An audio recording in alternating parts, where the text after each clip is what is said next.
Guys, the camera cut off. Oh my goodness. Okay, so I don't actually know where we left off here, but let's see if we can recap. So, um, basically, like, okay, the application of all of those tools is actually supposed to create an accuracy parameter for these types of things. And the goal here is to be able to detect whether or not something is present or not present based on the values that would support finding it, right?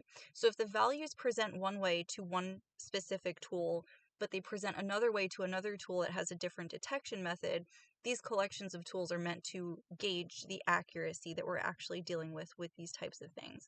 So we're going to go back to this section here. I want to say, yeah, okay. So, given enough testing and data, it would be then possible to come up with a reasonable threshold value. If a browser scores above the threshold, then it would then it would most likely be within a VM. Alternatively, if the browser scored below the threshold value, it could be considered to be running on a physical hardware.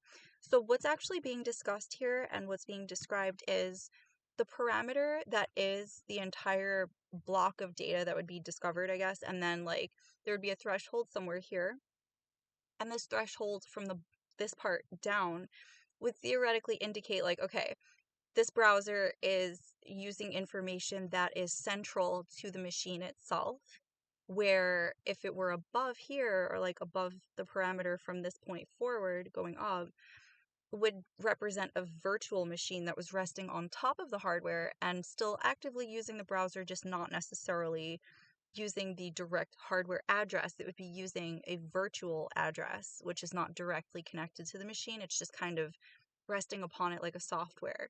So it would present sort of like what I would call software bloat, because if you're looking for hardware information, hardware is very like bare bones. You get the information that is central to the machine, the hardware it's running on, and that's it. But when you're working with a VM, there's a little more information to be accounted for, and it also creates an additional collection of byte storage. It's it's a little more than just the hardware address, and it also presents differently as an address literally. So you would have like, a physical hardware address at like XYZ dot whatever, and then you would also have the VM that would have a different hardware address because it's not actually running on hardware, it's running a virtual hardware. So or a virtual representation of the hardware, I should say. So this has been Tired Goth. Thanks so much for tuning in. You read Malware with me. I'm so grateful to have you. If you are new to my channel, to my work, welcome. If you're not new, welcome back. I'm happy to have you. Thank you for tuning in. Yeah, so if you would like to support my channel and everything that I do, you can do this a number of ways. I have a Patreon that you can subscribe to for as little as $3 a month. If you'd like to feel out my brand, you can definitely subscribe for free as well, but the financial contributions do support me directly as a person, a creator, and someone who just loves to do what they do with respect to tech and everything educational. So there's that.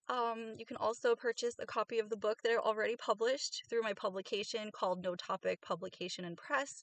The current book that's released is Privacy Actually. It comes in a number of digital and paperback formats, so check that out.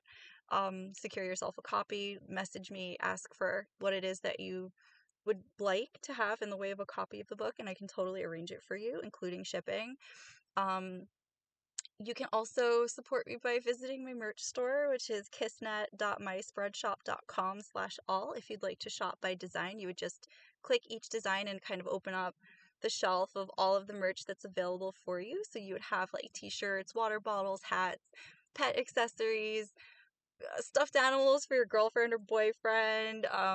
You could even give them to your mom if you like, your mom or your dad. Here's the desk ornament for your coworkers.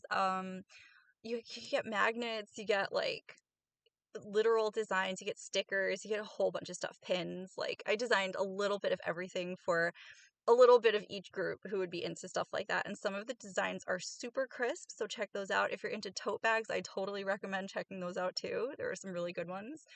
So yeah, you have all of those options. I'm super grateful that you checked out my channel and my work today, and I just hope you enjoyed it. This is Tired Goth signing off. I love you guys so much. KissNet loves you. Take care, guys. Bye.